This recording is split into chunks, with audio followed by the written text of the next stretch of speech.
We never know as much as we think we do, Alice.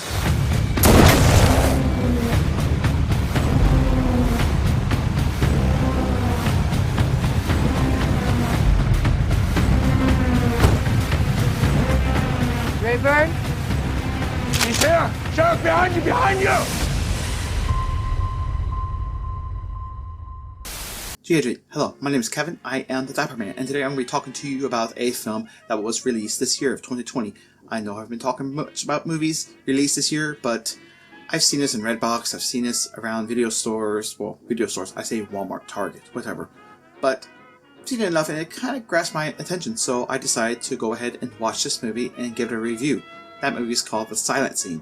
It is a crime thriller directed by Robert Pront. It stars Nikolai Coster-Waldau, I believe I'm saying his name right, and Annabelle Wallis, along with an actor which I remember from him in the movie Dr. Sleep, Zan McClamen. And it seemed interesting for this type of cast, so I was like, why not? I'll go ahead and watch it, since I still can't pronounce that guy's name. Nikolai Coster-Waldau. We began with a man named Rayburn. He's an alcoholic, reformed hunter that once turned a very sought-out hunting ground into a sanctuary, but is haunted by the disappearance of his teenage daughter. Now we got Sheriff Alice, who is investigating the disappearance and murders of teenage girls, and both of these people are investigating and searching for the killer, and they are caught up with their tie-in for this crime that's happening around their town.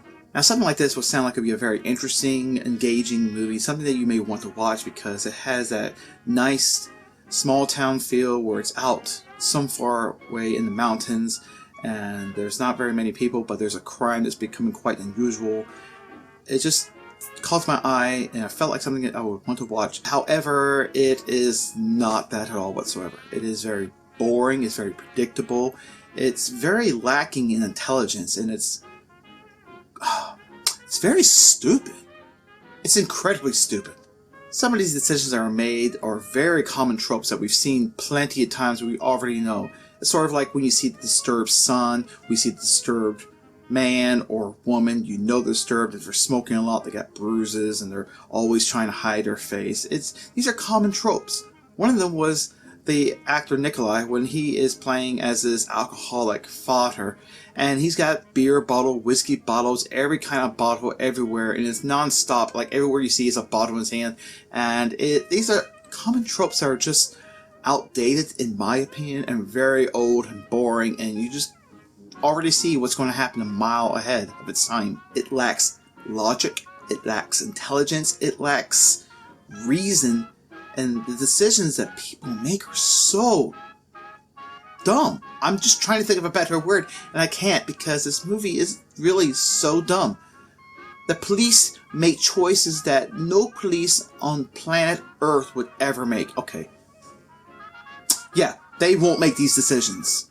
And the people that has firearms that are meant to protect themselves and use it against the enemy, they don't use it. It's like, oh, I've got a gun, but why use a gun when I can use a screwdriver?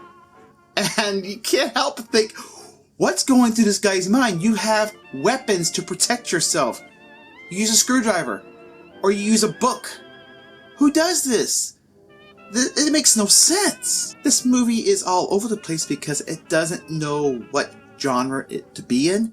And certain movies can do a genre flow very well. You can change genres in a movie, but it doesn't know how to change it, when to change it, and it's really going everywhere.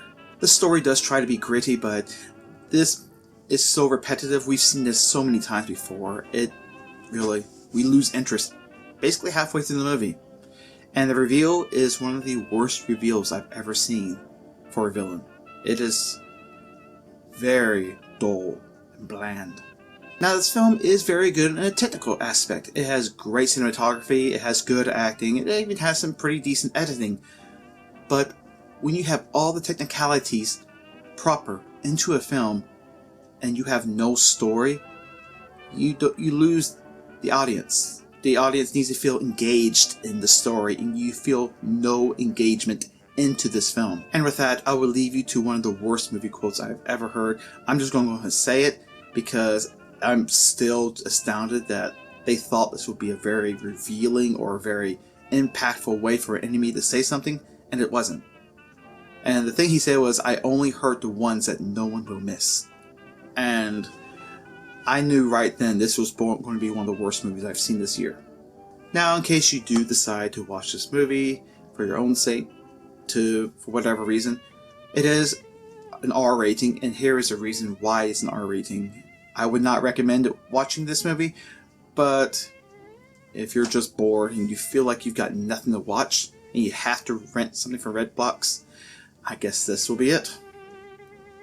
So that is my review for the movie. Again, I know this is very short, but there was nothing much to say in this movie because it was very bland, it was very boring, and it was very dull. So that is all I have for you. I hope that you have a lovely day. Don't forget to subscribe, like, and comment down below your thoughts. If you have seen this movie before I did, you could tell me your experience or thoughts on it. And if you're not going to watch it because I helped you on that, thank me. Something. You can do what you want. So, I will see you to the next review. Have a lovely day. Until then, cheers. We begin with this. This movie had